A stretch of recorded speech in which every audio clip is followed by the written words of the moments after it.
our next session, I would like to remind you all about our hashtags, hashtag GSA, ESG, and Net Zero 2023. You can follow that hashtag to keep in touch with all our updates.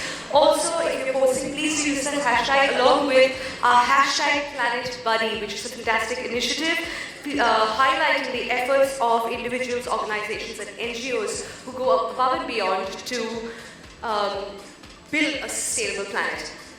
So please do keep that in mind. Moving on now, up next we have a session on Champions of the Earth, Relevance of ESG for Businesses, Action for Cleaner Future.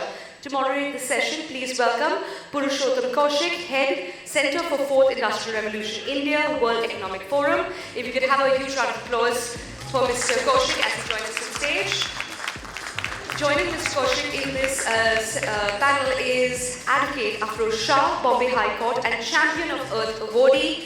Mr. Shah has been serving Mother Nature for the past 8 years, leading multiple groups of volunteers to tackle human-ocean and human-animal conflict. He's the recipient of the highest international environmental honor by the United Nations, Champion of the Earth. He's the recipient of Indian of the Year, CNN News 18 2017, GQ Men of the Year 2019, and CNN Hero 2019, to name a few of his accolades.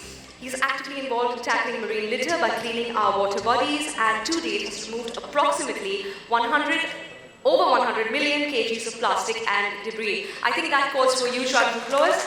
Welcome, sir. Mr. Kaushik, handing it over to you. Thank you so much. I asked Afroz to come 1 hour earlier, and he was like so good enough that he came for sure much in time, and I am the one who came in just like walked in for the session, but sorry, we'll make it up for sure. Afroz, but then great to be with you here. And just, sorry, go ahead. Good morning, Mumbai. Good morning, everybody here. Oh, Mumbai knows so well now.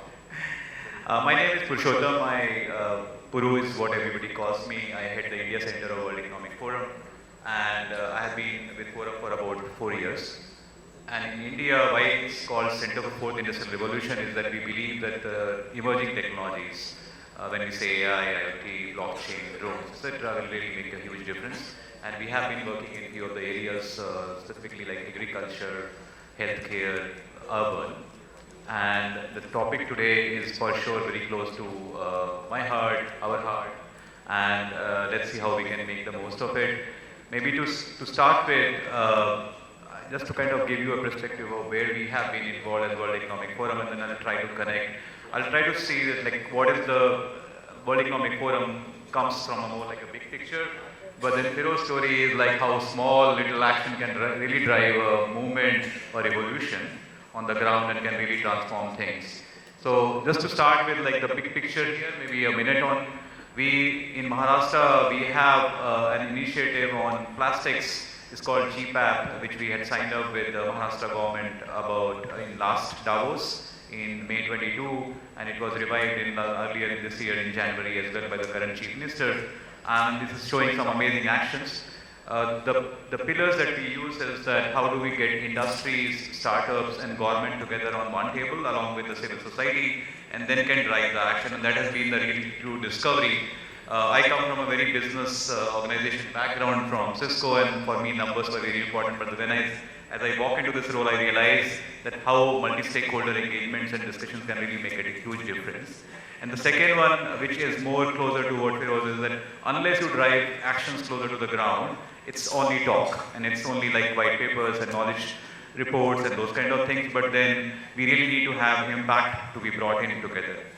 And something also similarly we experienced on agriculture, whereby we got all the stakeholders together, but the more important thing which we saw in one of the districts in Telangana, in Khammam, where we are working with 15,000 farmers right now, and then looking at how technologies can really change some of the ground actions, like because so much of water, fertilizer, pesticides, which is all around nature, we could, over the last 2 years, which we have been working with these farmers, we could demonstrate that not just the reduction of use of fertilizers and pesticides, we could also generate an incremental income for almost like 61,500 per acre, per crop cycle, which would mean that any of these interventions have to be more sustainable and more longer term.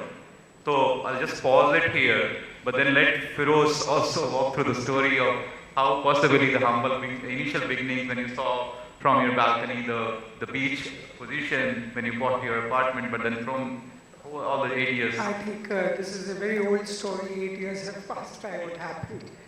And I think the whole world has heard it. But coming to the larger picture, what we hear in this hall generally is people talk about a lot of stuff and at macro level, what Atul Bagaiji rightly put it. But who will fill the details at the micro level? That's the question begging for answer. You can decide in Davos, you can decide in COP28. You know, I heard leaders after leaders come and talk. You know, in this hall when we speak about sustainability, and eye contact with the table actually gives you the answer. We have these plastic disposable bottles here. That's the answer to who we are. You may keep on talking about changes in the world till the time you yourself bring those small changes at your own level. You know, being a lawyer, just to take up from Purushottam, you have now your ESG in motion. What SEBI did in 2015, they got that circular out, saying that you must do BRR, responsible business reporting. They said the listing norms must incorporate. And then SEBI again enhanced it in 2021, when they got BRSR now. So the word S came, which is sustainability. Now to look at both those circulars, and then mind you, it applies to a fraction of the companies which exist. It's directed towards listed companies. So now how these companies, you are all from the corporate, and if you are listed, how would you drive? Those disclosure norms seems to be more of like a self-appraisal, you disclose. And then you have got these ERPs coming up, Purushottam, who will now rate you, like credit raising, how Crystal did what he had to do. So they will rate you on sustainability. But the question begging for answer when you go through these BRR and the new one, BRSR, is this: the whole focus seems to be telling people who make money that you slow down making money. You are answerable to your shareholders, but please calm down and take up social work. That's a conundrum actually, if you ask me. Why should a person who's invested in you, who demands his fair share at the end of the year when you declare your results, why should he get into social sector? And this is exactly when I tell you these pet portals on your table are giving you the answer. Can you run this hall without these bottles? Of course you can. Should we run it? That you must answer. So these social push to the corporates, which started with CSR, you know, the precursor came in 2009, is actually telling the corporates. What I did when I started with the beach cleanup, a lawyer at Bombay High Court, why should he go on a Sunday, clean the beach? What is his duty? We pay taxes to BMC. The Maharashtra government has a huge environment department, which Purushottam talked about. What is my business as a lawyer? Not only my business, and tell thousands of people come out. Let's pick up the garbage. This is where actually the whole concept of Gandhian philosophy treks in. And this has to be understood at a micro level because wisdom and history tells us that if you touch upon it at a micro level, then only you will see results. These ESG reporting norms, you see, you are as a corporate told to answer some questions, electricity consumption, blah, blah, blah. Then you have what you call Principle 6. As per a part of the Principle 6, every corporate has to give an answer. Now those answers are forthcoming from you, but the data actually is what the missing link is. Data is unreliable at times, data is not consistent, and the worst part is data is taken to that greenwashing zone. You don't do it and you put it up to date. So these are actually, Purushottam, factors which trouble my mind. Of course, I work with thousands of people. I work in Mumbai on 500,000 people at 5 locations, training up people for circular economy, keeping the rivers clean, keeping the ocean clean, how to reduce garbage. And in the corporate jargon, especially where ESG reporting is concerned, this finds Purushottam a prominent place. Now the question is, should you now concentrate as a business house only on that aspect and give your figures out? Or the envelope must be opened up a little more. Say for example, you have company A, you have got 2,000 employees.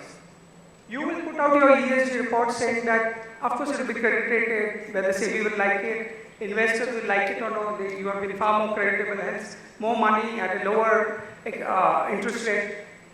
But the whole thing boils down to how do you generate this data? And to my mind, after working for 8 years, Purushottam, I must tell you, if you do not, as a chairman of CEO or managerial, do not come at the ground, you will have difficulty assessing it. What? For 75 years of the independence of this country we have faced. As a lawyer, let me tell you, you go, like yesterday's order of Justice Chandrachud, before that on Article 370, the whole conundrum is understanding a word. Judges are scratching their head, how to get this word, life. What is life? So if I connect it to what we are facing, to what your ESG reporting is, so one of the principles you have on human rights, every corporate must respect human rights. Principle 5 of the ESG norms, you have to answer. And if you see the SEBI have prepared a standard model, the first question is, when you say human rights means the man or woman must be treated well. But in this 21st century, it's not about you. Your human rights are entangled with the human rights of other species. If the planet gives you clean air, your human rights will be respected. Now, those aspects, Purushottam, are missing from the ESG. If somebody is from SEBI, I wouldn't mind putting my head as a lawyer and tell you actually there are some things you must incorporate because it's not all about you on this planet. And that's what my journey was. We started with cleanup. As a lawyer, I understood we had to go full hog, right up to circular economy. And who will enter every household? Who will train them? What are the data you will get? You know, we hear all these fancy words, ban, ban, ban. Ban takes it no further. Of course, unnecessary plastic must go. This whole jargon about 1.5 degree, 1.5 degree, somebody shouting in Europe, somebody shouting. How does it affect the lowest of low? If you're going to clock 1.5 degree and you say this is the end, what will happen to the poorest? They rely on coal, and I'm not a big supporter of coal. When will you shift to solar? What is the transition mechanism? Atul touched upon climate finance. Is it enough? So these questions you have to answer. And that's what this journey was. Thousands of Mumbaiers joined me at different areas.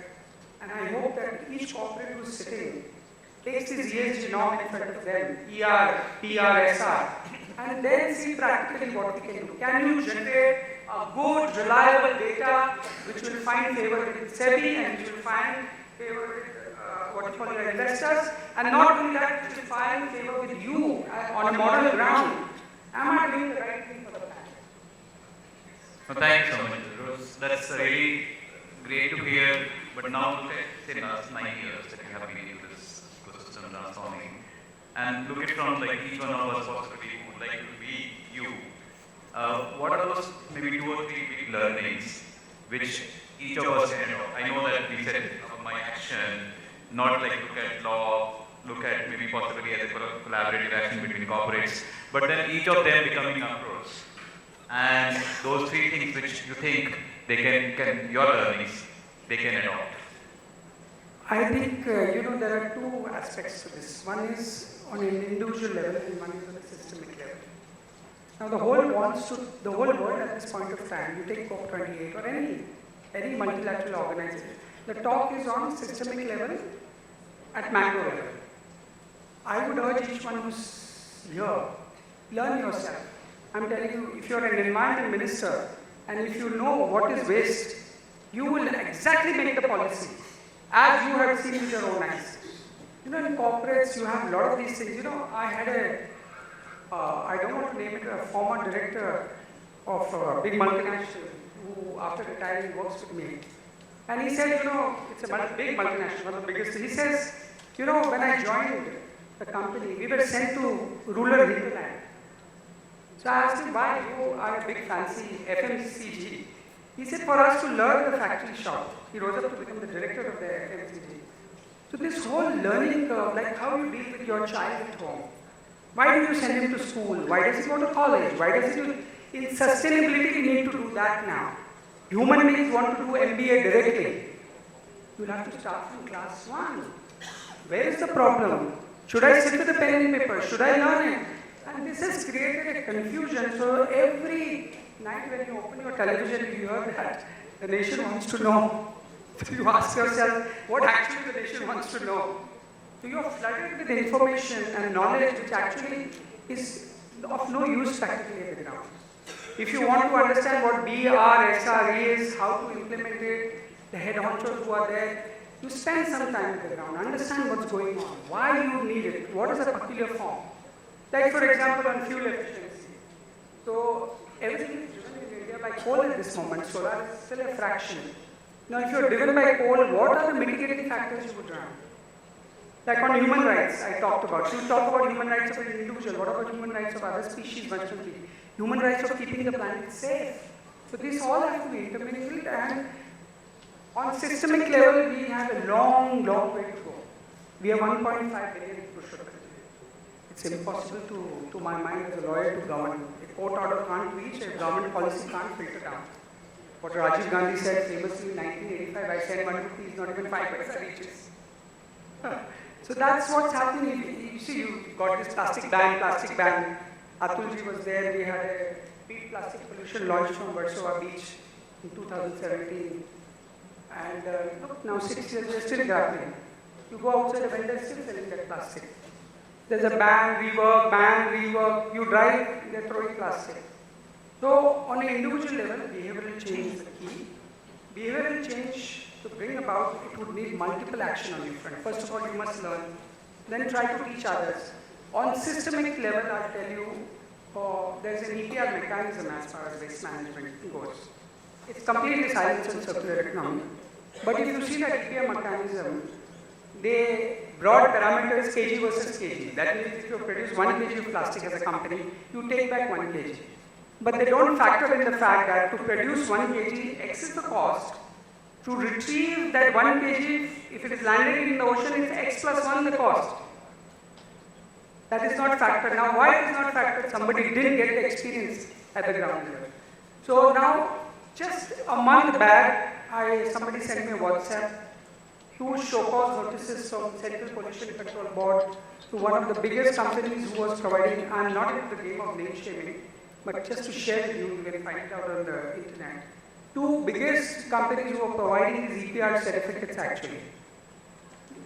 Pollution Control Board conducted a raid, that's highest form of greenwashing, and he was providing certificate to a lot of FMCGs, big multinational companies. The capacity was 1 ton to recycle. He gave a certificate of 200 tons. 1 multiplied by 200. Thankfully, Pollution Control Board conducted a raid to find out. Now, what is this? Is there a problem with the EPR legal framework? Is there a problem with moral compass? Why? Now you keep on hearing about EV, CBI. What happens in your normal business life is also affecting the environment. Being dishonest to yourself, saying that, should I get up today and be sustainable or no? No. 1 o'clock I'll go, I'll buy 10 things in plastic and throw. This is what you're supposed to do on planet Earth. So on systemic level, there's a problem with that EPR drafting itself. No mention about circular economy. Now, how do you run an extended producer responsibility without a single word on EPR? Like on behavioral change, waste management, or the amount of inefficient use of processes is closely connected to human behavior. Who will incorporate it? So these factors will have to be taken in. And I urge always when I meet government officials or ministers or whatever, I urge them that go in the field, find out what it is.